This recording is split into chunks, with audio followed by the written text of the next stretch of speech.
And welcome into this episode of Plead Your Case. We have 3 segments for you on today's episode, leading the show off talking about whether the Pittsburgh Steelers are Super Bowl contenders after their 8th win of the season against the Baltimore Ravens, an 8-2 start for Pittsburgh, their best start in 4 years. We also have our NFL Pick'em segment, which is our mini segment picking 5 games on the Week 12 slate in the National Football League, and we'll finish it out talking about NFL international expansion and whether we think it's a good idea or not. So it's time, ladies and gentlemen, to sit back and relax. It's time to plead your case.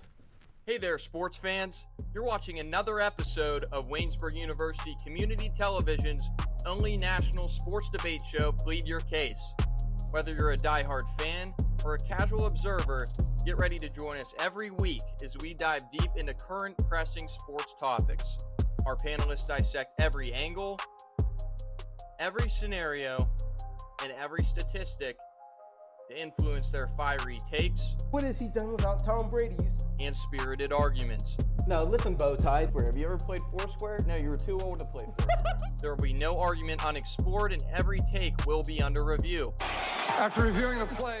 Here in the Waynesburg University Communication Department, we believe in heated debates with a touch of friendly competition, which is why we also have a fresh 5 and 5 mini segment that you won't want to miss. I don't think a pitcher is breaking Cy Young's wins record of 511.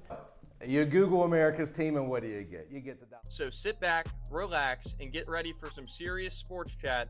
It is time to plead your case.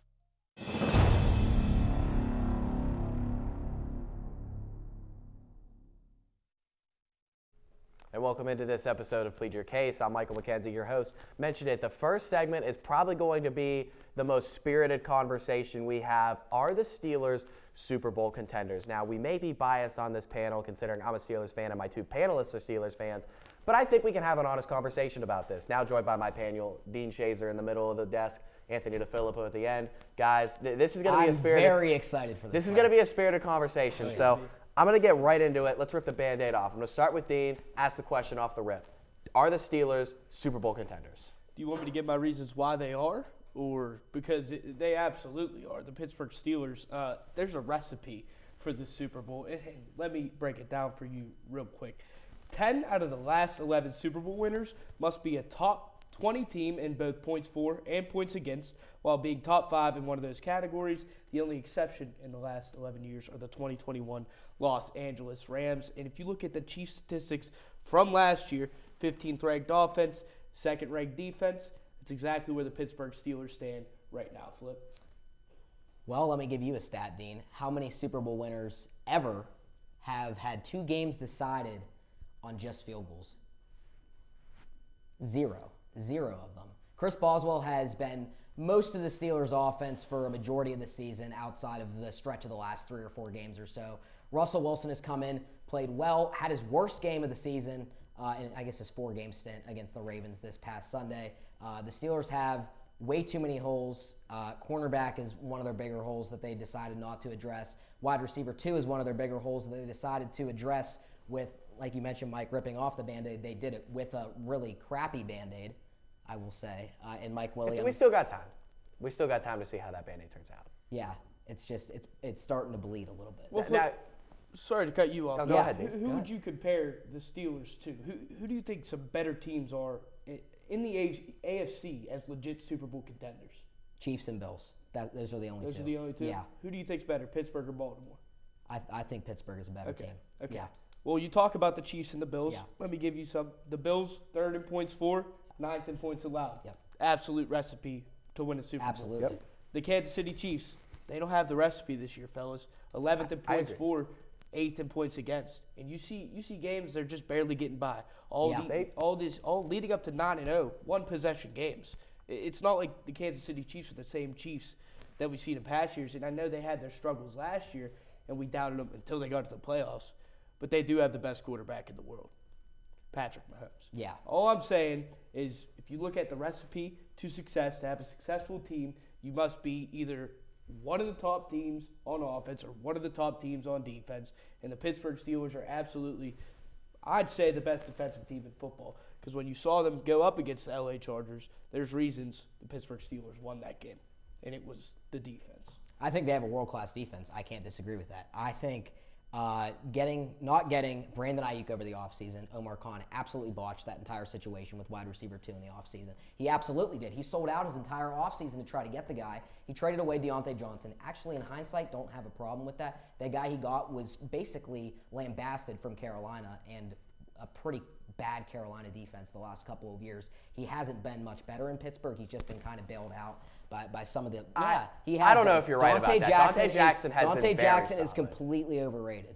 Overrated. The stats and the eye test tell me that. I don't see how you can mention Brandon Ayuk after he blew out his knee this year in two different even places. Before he blew out not his even knee. before that, he was DeAndre Hopkins would have been my pick. He wasn't coming just- up to the trade deadline, of course. That's not the understandable. offseason. That's understandable. Yeah. It's D-Hop. Yeah. And who doesn't want Fifth-round pick, DeAndre that was Hopkins on their football team? But Brandon Ayuk, a guy who's making $30 million a year, I understand the NFL salary cap was just raised, but Well, actually, that's my problem with it is the fact that Omar Khan seemingly sold out his entire offseason to get a guy that I never thought was good enough to be paid $30 million a year. Ayuk. Yeah. Yeah, and that's understandable. And Yeah. there's no reason a guy should be paid $30 million a year, especially if they hold out all offseason. Something needs to be done with wide receivers. But that's not the topic. No. It's if the Pittsburgh Steelers are Super Bowl contenders, and absolutely they are. And you look at the last time Russell Wilson won a Super Bowl, his only Super Bowl in Seattle, there's a lot of comparisons that line up. Najee Harris and Marshawn Lynch. Najee Harris is not Marshawn Lynch. Let me get that straight. Yeah. But 4.7 yards per carry for Lynch throughout the season. Najee just under that, 4.5 yards per carry. They both averaged just above 70 yards per game on the ground. Russell Wilson, I understand he was in his prime, but everyone thinks he's this elite thrower when he was in Seattle. Only 3 300-plus yard games. And I know I say only 3 300-plus yard games, but it was an offense that its driving force was the run game. And Robert Turbin is not Jalen Warren, the Seattle Seahawks backup running back. I think these two teams are very comparable too, because you look at the big three: Cam Chancellor, Bobby Wagner, and Earl Thomas. What they call them? Sherman? Legion of Doom. And What about Richard Sherman? Yeah, Richard Sherman Legion of exists. Boom. Legion of Boom. Earl Thomas, Richard Sherman. You put a sorry receiver like Crabtree. They lost to the 49ers in the regular season. You're right. That and they got defense them in the playoffs. That defense is the driving force of that team overall. I think that Turpin, going back to that, he was really good. Yeah. He was a really good. disagree. Him and Jalen Warren are comparable. I But Turpin disagree was a completely. good backup running back. I want to go back to a point Anthony made earlier, though. They can't keep winning games off the foot of Chris Boswell. One, they've done it twice. Yeah. And they haven't lost in doing so yet. But the other point I want to make is we saw a little bit of Justin Fields. There were packages for him in the game against the Ravens. If they expand those into the red zone and take and I'm kind of you confused score- why they didn't do that earlier, honestly. I agree. I agree with that. But Justin Fields, when he was the quarterback, they were getting into the red zone less, but they were far more efficient in that area of the field. If they start creating packages for Justin Fields inside the opponent's 20-yard line, do you think that eliminates the need to win games off of Chris Boswell's foot? Because if it does, from the way you're talking, that would make them Super Bowl contenders. I don't know if it would make them Super Bowl contenders. However, I think it would be a positive move for the Steelers. I think the fact that Justin Fields was so much more effective in the red zone. The Steelers this year as a whole have, I believe it's under a 50% touchdown, red zone to touchdown ratio at this point. Honestly, the big thing for me, guys, is coaching. I think that's going to be something that a lot of people bring up. Yeah, Tomlin only has 3 playoff victories in the last decade. Yeah, that's completely understandable. It's completely understandable. There's no way to shy away from that being a fair statement. It's ridiculous, especially with some of the offenses that Coach Tomlin has had. Right. But if you look at some of his past years, Coach Tomlin, 2023, 28th in points for, Right. 6th in points Right. allowed. That's Right. not the recipe. No. 21st in points for in the wild card loss against the Chiefs. Yep. Not the recipe. No. 12th in points for, 3rd in points allowed against Cleveland. That's unacceptable. But that game was a blunder from the Yeah, it start. You was. snap it over the head of I your will- quarterback. and in a COVID season, after losing 4 of the last 5 going into the playoffs, Against a team nothing without good their is head gonna coach. Come out of that. Yeah, but I wanted to go back to I remember that. Oh my gosh. terrible. I wanted to go back to you saying Chris Boswell. Who else has a threat in the league like Chris Boswell right now to say, okay, you got 6 field goals to kick. You're going to make all 6. By the way, 3 of them are from 50 plus, and 2 of them are from 54 plus. That's against the Baltimore Ravens, the second offensive team in the NFL with an MVP caliber quarterback. We've seen he already has 2 MVPs. He won it last year and was so much so on pace coming into the game against the Steelers. But typical Lamar Jackson against Pittsburgh, he blunders. This defense is legit, and he makes elite quarterbacks question their ability to be great. And that's why I think the Pittsburgh Steelers. I won't say anything about the Steelers defense. I think it's world class. I think it's top 3. I don't want to keep easily. rambling on, but Okay. I wanted to get to your point about Coach T. Why? Yeah. Why don't you trust him? Besides the point of the last 10 years. Well, why not is the last decade not fair? I was going to say, Is that Dean, not a I don't fair think that. I don't statement? think that's fair. Is not winning a discount playoff game in decade. the last 9 Two years out of the not a fair last- statement? 2 out of the last 4 Super Bowls that Coach Tomlin was in, he had this same exact recipe. Well, two out of 4 Super Bowls 15 years ago. Or 2 out of the last 4 times he had this recipe. He made the Yeah, Super Bowl. right. But I understand what you're saying. They were in his early years as a coach. Yeah. But with an offensive coordinator that's established, and Arthur Smith, who was a head coach last year, and for 3 years prior, this is his most legit coaching staff he's had in a while, and a major part of that is because of Arthur Smith. I would like to see, because I kind of find some of his Arthur Smith's calls a little questionable, especially this past week. Maybe that has to do with some of the Russell Wilson red zone struggles, but this is definitely the best play calling the Steelers have had, and I can't dispute that at all. We got 7 games left for the Steelers in the season. They're at Cleveland this coming Thursday for Thursday Night Football. Could be that classic trap game, to be honest. I think that there's a better chance the Steelers lose this game than they win, to be honest. But our pickup segment's coming up. We'll see if Seth Adams and Haley Rhine agree with me. But they're at Cleveland Thursday Night Football. Get a bit of an extended rest, then they go to Cincinnati. Back home against Cleveland the following week. Then they go to Philly. On a short week after that, on a Saturday, they then go to Baltimore.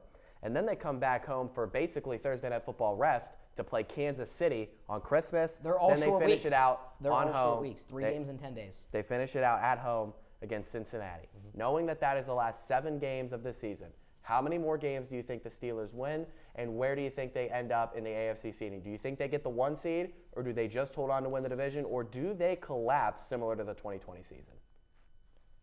You guys. I don't see if it would necessarily be a collapse because if they lose this division, I'd consider it a collapse. Every analyst knew going into these last 7 games that you had to be at least 8-2 to stand any chance of, having a successful season. The last 7 games is a gauntlet compared to any other team in the NFL that was known from every station on television, ESPN to the Good Morning Show. You're right, but Whoopi Goldberg. I want to make the Pittsburgh Steelers had a You're rough right. I want to make a last counterpoint 7 to that, though. We didn't know Cleveland and Cincinnati would be this bad. We didn't know Cleveland would be 2-8. We call didn't know Cincinnati Cincinnati's bad? season would basically be over.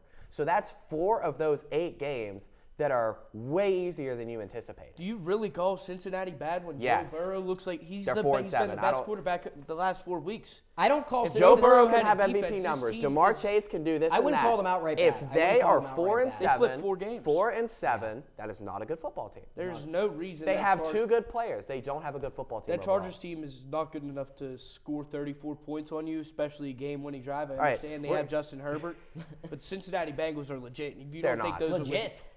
They're not. We can argue this off legit. camera. They're We're getting legit. off track. They are a We're getting- legit opponent Okay. compared to the Pittsburgh Steelers. They've got 2 legit Okay. players, but this is a discussion we can go Here's at the a thing. greater length off the I air. talked wanna about know, it. what Yeah, do you I'm gonna guys go think back the to your Steelers original record? point. What is the record going to be in their last 7 games? Where do they end in the playoff race?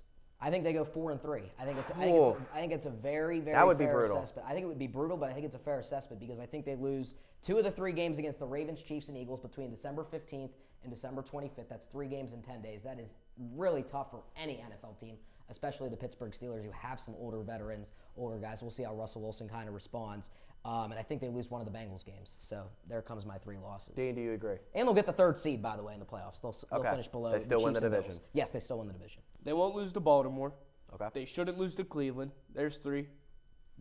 They'll beat the Bengals. There's 4. Then you got Eagles, Chiefs, Bengals.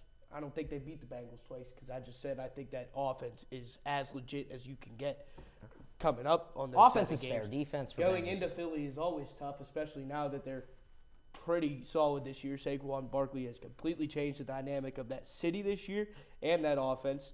And then Kansas City on Christmas. That's a game that you have to win. And I think the Pittsburgh Steelers can get it done. Being at home, having that energy and home field advantage is massive. I'll get a little bit more into that. when we talk internationally, but the Pittsburgh Steelers will be 5-2. They'll be 13-4.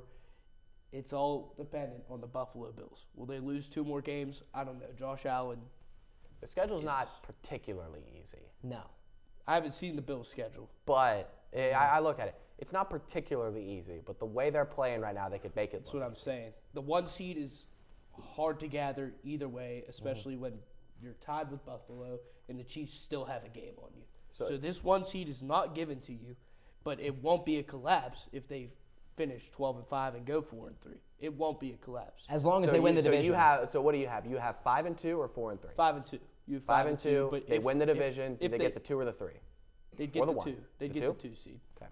Because Kansas City, we have the tiebreaker. Steelers would have the tiebreaker on Kansas City. That's the important thing to think about. The Steelers control their own destiny the rest of the way. Yes. 100%. My prediction, I'm going to answer my own question. Stone me if you want. I got 6-1, and they do get the 1 seed. Wow. I got 6-1, and they do get the 1 seed. That's a very optimistic They take. will not. They will lose 1 divisional game to Cincinnati. Okay. They beat the Eagles on the road. They exercise that demon. Wow. They beat Kansas City at home. I know it's hard to fathom. I think they win both of those games back to back. They beat the Ravens at M&T. They sweep Cleveland. They drop 1 at Cincinnati. I think I don't see any way they beat December 1st. Philadelphia. I don't see any way they beat Philadelphia do. right now. I don't I see do, it. Jalen Hurts. That was. I don't see it. Is not a great quarterback by any means. I hope Kenny Pickett plays that game, by the way. Well, He if that, won't. if Jalen that Hurts has happens, been then playing- it'll reverse Jalen the Hurts has final been couple playing scores. injured all year. You think he's going to stop now, especially in the battle? It would be fun and funny to see Kenny Pickett play that game. But that was the spirited discussion we thought it would be. When we come back, we'll tone it down a little bit. It's our NFL Pick'em segment. Seth Adams going against our defending champion, Haley Rhine. Unable to watch the live stream? Follow our account on X for live updates on the game.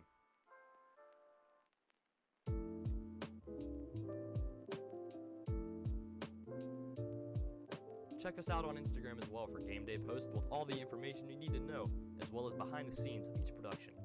Our social media team works the hardest to give the best content to all of our audience. We're even on TikTok. You can stay up to date with WCTV on our Instagram account with clips from each of our shows. And last but not least, subscribe to our WCTV YouTube channel to watch those shows in full length.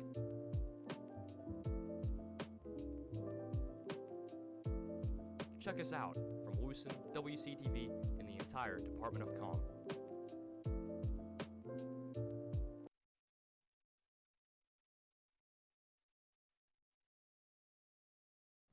Welcome back to Plead Your Case. It's now time for our NFL Pick'em segment, where we pick 5 games on the NFL slate for this upcoming week, which is Week 12. Our 5 games on the slate are Thursday Night Football, Browns hosting the Steelers, and then 3 games on Sunday, and then a Monday Night Football game. The Vikings, Bears, Eagles, Rams, and Packers 49ers will play on Sunday, and then the Ravens, Chargers on Monday Night Football. That's what we're pecking. I'll introduce my panel now for the Pick'em. The returning champ at the end of the desk, Haley Rhine, and the competitor hoping to take that throne, Seth Adams. And I will say, look at the jersey. It's number 3. You'd think that was Russell Wilson, right? But look at that logo in the top right. That's from Super Bowl 43. 43, so baby. it cannot be Russell Wilson. I'll let you reveal who it is. How about we let them guess? People at home, try and find out who it is. And Okay. we'll reveal at the end. I'll tell them who it Okay. is at the end. All right. I like them. that. Leave a comment if you think who it is, then we'll go from I there. like it. Let's get into the pick-up slate now. We'll start with Thursday Night Football coming up tomorrow by the time this is uploaded. Browns and Steelers. A lot of people saying that this is the quote-unquote classic Tomlin trap game. Do the Steelers lose what should be a surefire win? We'll start with the returning champ, Haley. She gets first dibs on the pick. I mean, exactly what it sounds like. People have been saying it's a trap game. I feel like it's a trap game, but I think the Browns have completely packed it in. I don't think that they're competitive anymore. Their offense isn't good. Their defense isn't good. And Winston put up, 395 yards last game versus the Saints and only got 14 points in return. I just think they're packing it in, and I think the Steelers are aware it's a short week. I think the Steelers are aware that they are going to be expected to be favorites, and I think they have enough of, I guess I don't really know what the word is. They have at least a little bit of common sense, I guess you would say, to realize not to go into this game and think that it's just going to be an easy win, because at the end of the day, it's still an NFL game. They're still NFL players at the professional level. So you're going with the Steelers? Yep, definitely Steelers. Seth. All right, I'm going to go with the Steelers as well. I have them winning this game 24-16. Now, we talked about the trap game. Yes, it could be a huge trap game, but the George Pickens, he's number 4 in the team in NFL in receiving yards, and it's an AFC North matchup. So no matter what, it's going to be a brutal, tough game. The Steelers are coming off 4 days off of a game against the Ravens last week. I still think the Steelers are going to have a more dominant win. It's going to be a close one. I'd say it goes down to the final couple of minutes, but Steelers get the win 24-16. All right, Haley, can we get a score prediction from you as well? I did not have it close. I have 31-10 Steelers. Wow. I will say this: if the Steelers win 31-10, I might buy Super Bowl. It's the Saints. I might buy Super Bowl. But they gave up 35 points to the Saints, so imagine what the Steelers can do if the Saints can do that over them. So. Fair enough. Getting into our Sunday slate of games now: Vikings and the Bears, 2 NFC North teams, but 2 teams that have gone in completely opposite directions over the last month. Seth, we'll get you the first pick. I got the Vikings winning this game 24-10. The Bears have just been terrible the last couple of weeks. 0-4 in the last couple of weeks. I mean, lost off of a blocked field goal last week. They just can't get that win over the Packers, can they? And I just don't think they're going to be able to capitalize into another NFC North matchup. And Jay Jettis, second most receiving yards with 912. Sam Darnold's clicking again. I think the Vikings got this one 24-10. Haley? I got the Vikings too. I mean, I just can't disagree there. And I know the only 4 wins from the Bears have come at home, but I don't think a home advantage is going to get you this win here against the Vikings. I mean, Darnold has been legit. It's going to be a closer game than what people think it will be, but I got the Vikings 24-21. All right, and I'll tell you what, there's a team there that wouldn't mind having a certain quarterback right now, if you know who I'm talking about. They wouldn't mind having a certain quarterback who is on an 8-2 team right now, but we'll move on. Eagles and the Rams, big game in the NFC. Both teams vying for a division title. Eagles in more of the driver's seat than the Rams are, but again, both teams, they could be seeing each other in the playoffs. So who do you think wins this game between 2 potential NFC playoff teams? Haley, you get the first pick. I got the Eagles. They're just playing some good ball as of recent memory, and the Rams give up too many yards in the air and on the ground. So I can't see them stopping Saquon Barkley, and you know, the only reason that they are where they are is because of Stafford. So, I mean, I've got the Eagles just continuing their dominance, 31-21. And this is going to be my upset, I'd say, of the week. I got the Rams winning this one, 24-21. Sure, Saquon second in the league in rushing, but Stafford 4 touchdown passes last week. Kupp over 100 yards. Puka Nacua over 100 yards. Nacua had a touchdown and Kupp had 2 touchdowns. I really feel like this was a confidence game for them, even though it was the Pats that they beat 28-22. I still think this was a great game for them to find their foundation of who they are as a team, headed to the Eagles, who have been pretty dominant, but I think this is their week they slip up. So I got the Rams 24-21. Our first disagreement. So this will be the big game that you guys are watching over the weekend. Now we'll move on to the Monday Night Football game. Ravens-Chargers, 2 AFC teams, sitting pretty comfortably for a wild card spot, but tough. They'll both have a tough time trying to win their division with juggernauts in front of them, with the Ravens being behind the Steelers and the Chargers being behind the Chiefs. Who do you think wins on Monday Night Football? A potential big game for wild card seeding down the road. We'll go Seth first. Okay, all right. Harbaugh matchup. I mean, the Ravens played so bad against the Steelers the other day. Lamar only had 207 yards. Henry only 65 yards. It was an AFC North battle, yes, but I just think the Ravens, they're going to fall back again. Chargers coming off a great win against the Bengals. I think that the Chargers are going to get this one. It's going to be a shootout, 34-28. Ooh, that'd be a huge, big win for the Chargers. Haley, do you agree? I got the Chargers, and I know a couple weeks ago I took the Ravens. One time taking the Ravens is enough for me. I think the Ravens' pass rush is just absolutely. They give up 285 yards per game. And, you know, Herbert has 2,000 some yards, and I just think they're going to go all over him. And, you know, the Ravens are coming off a very tough loss, but I don't think they're going to be angry, but I don't think they're going to be enough. And I've got the Chargers, and I think they're going to be winning it. I want to sprinkle this in too. Herbert, 65 rushing yards after the high ankle sprain. He finally is mobile. He's mobile now. Huge factor, and I think that's going to capitalize, especially next week. That will be huge. I'll tell you what, all 3 of us are Steelers fans. Ravens losing again would pretty much put the Steelers in the driver's seat to win that division, more so than they already are. But now it's time for our game of the week. This one worth 2 points.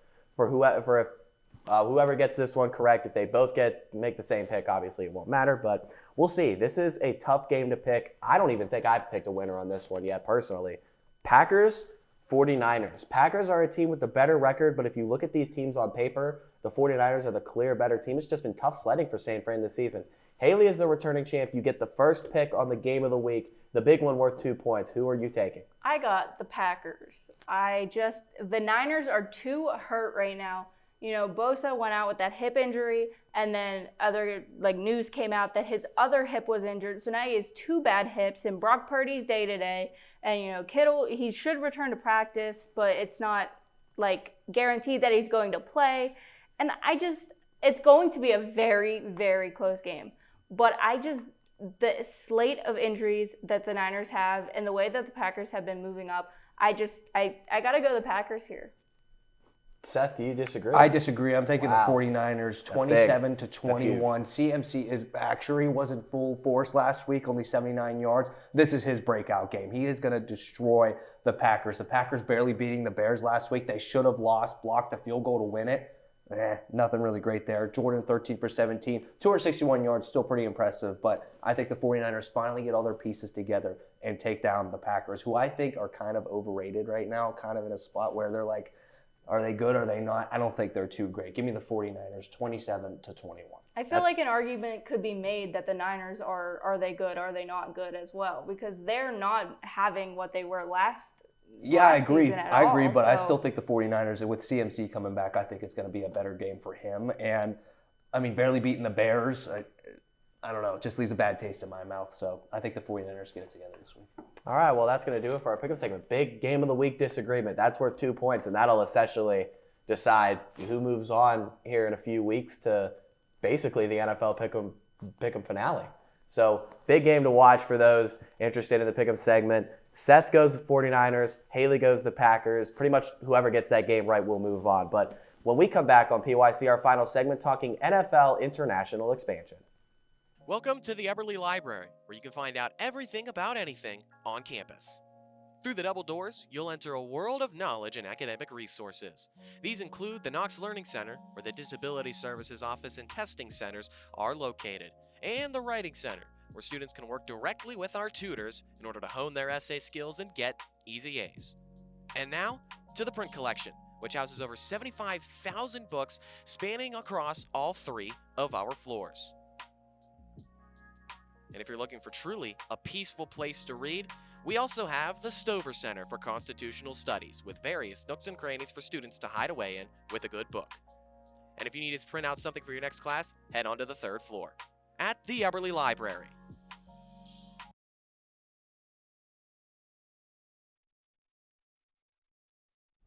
Time for our final segment on this edition of Plead Your Case, talking NFL international expansion. There are 4 international places where the NFL has played games in the past. They've played games in the United Kingdom, specifically in London, for a number of years. They expanded out to Munich, Germany most recently. They've played a number of games in Mexico City, Mexico, periodically throughout the years. And then this year they expanded to their 4th international location in Sao Paulo, Brazil.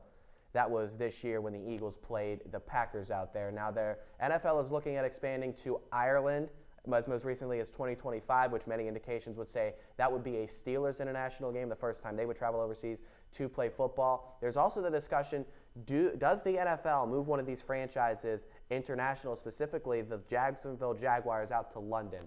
Not looking at the Jaguars specifically, looking at the NFL in totality, guys. Do you think it is logistical to move any of the 32 NFL franchises or expand to 33 NFL teams and put a team overseas? Dean, we'll start with you.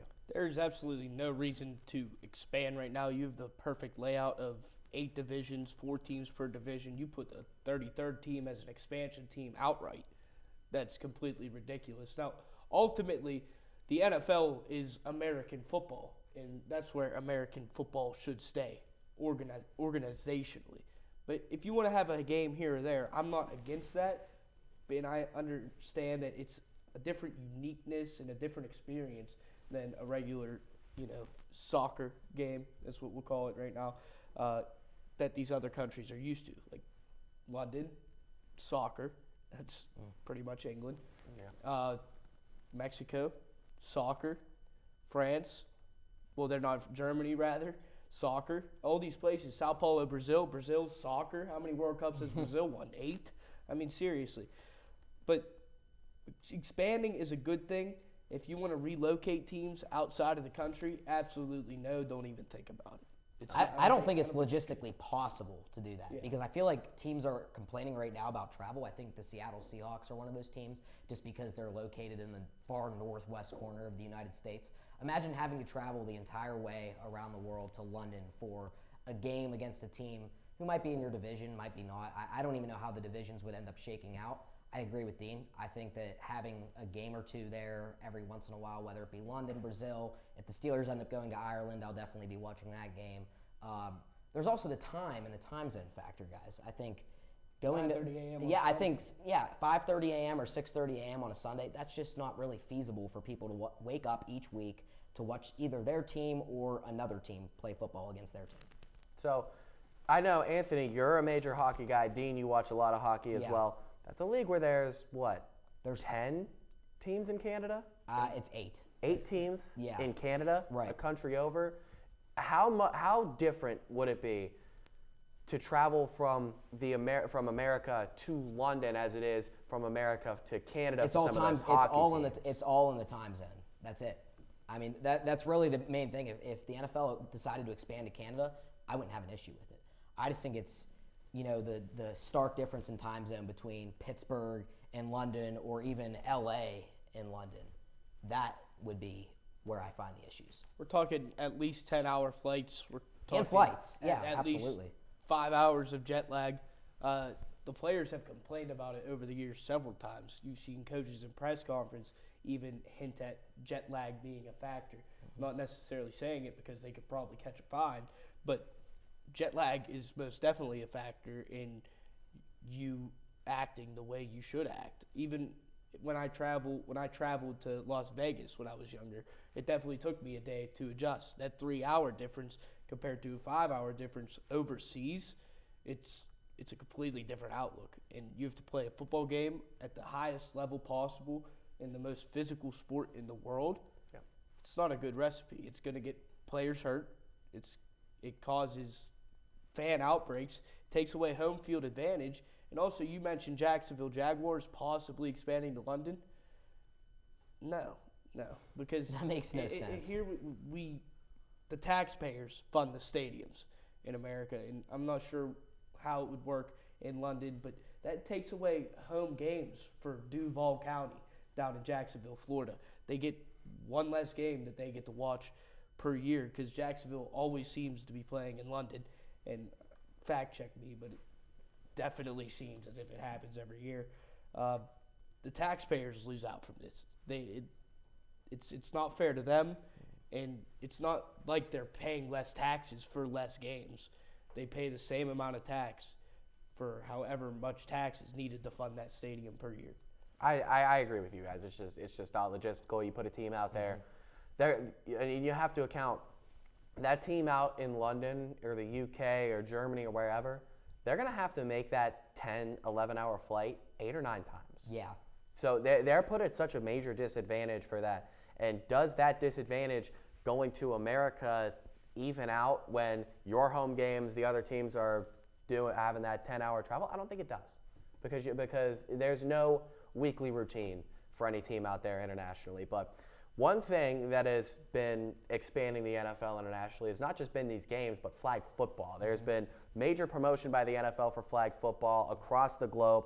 We are now going to have flag football in the 2028 Summer Olympics in Los Angeles. NFL players are being permitted to compete for America or other countries in these Olympic Games in flag football. Outside of Tyreek Hill, who are you guys most excited to potentially watch play flag football in the Olympics in about 3 years?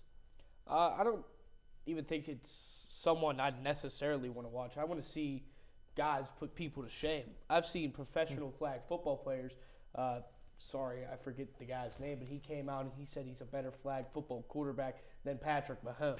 It's absolutely ridiculous. You see this guy's throwing motion. I hope they find a clip and put it on screen because He will not compete anywhere near Patrick Mahomes' level, especially without pads. You get to see these guys' freakish ability against everyday guys who think they are professional athletes because they run around with flags. However, I know it sounds like I'm knocking flag football. I do think it is a good idea, especially because it can expand gender rules. On September 18, 2024, the Pennsylvania Interscholastic Athletic Association, PIAA, recognizes girls flag football as a state championship sport in Pennsylvania. So this was a big help from the Pittsburgh Steelers organizations as well as the Philadelphia Eagles organization. And I know my sister had a great time playing it in her senior year of high school, flag football. It's something that could expand the game and possibly add another Olympic sport, not only flag football, but women's flag football. I think it could be a really big deal for the world, and it could give popularity to the sport of the NFL with more women and young youth girls playing the sport. I hate to be boring and unoriginal, but I'm kind of excited to see literally any fast wide receiver in the NFL. Yeah. You know, a guy who I could think be really good at flag football is Calvin Austin. He's 5'6" in the NFL, but when there's no contact added, I think he could be a really dynamic flag football player. I think as far as the sport itself goes, this is just something that I'm going to have to wait to see if it ends up working out at the Olympic stage, because I don't think this is something that right now I think should be a complete Olympic sport. I think if they're going to do a football in the Olympics, they should just make it full contact. They do it for hockey. They do it for literally every other sport that exists. So I just don't think that flag football is maybe something that should be introduced at the Olympics. But Dean, I really agree with your point about expanding the gender rules, because if they had a women's division, that would completely change things. Yeah, I understand that there's women's arena leagues, but how much viewership does that get realistically? Right. None at all, based on a big viewership standpoint. It just doesn't get the attention it should. But flag football, people watch the Olympics. The Olympics is on your television every day, no matter what sport: javelin toss, discus throwing, swimming, pole vaulting, women's flag football. There you go. It'd be on television. It would bring ratings just because people have the Olympics on every day, no matter what the sport is. All right, well, one player I want to say before we go off, I'd be excited to see George Pickens. Because when he's got the ball in his hands, he's always doing goofy stuff, even in full contact football. So I'd be interested to see what Top 5 wide receiver in the league, George Pickens is top, that. nah, in receiving yards. In receiving yards. Top 5 receiver in the league, George Pickens is that. I'll call it top 10. That was for the last segment, actually. I'll call it top 10, bleeding into this segment. But that's going to do it for this episode of Plead Your Case. Thank you so much for watching. Make sure to stay tuned on our WCTV social media feeds and our WCTV YouTube page for more Waynesburg content.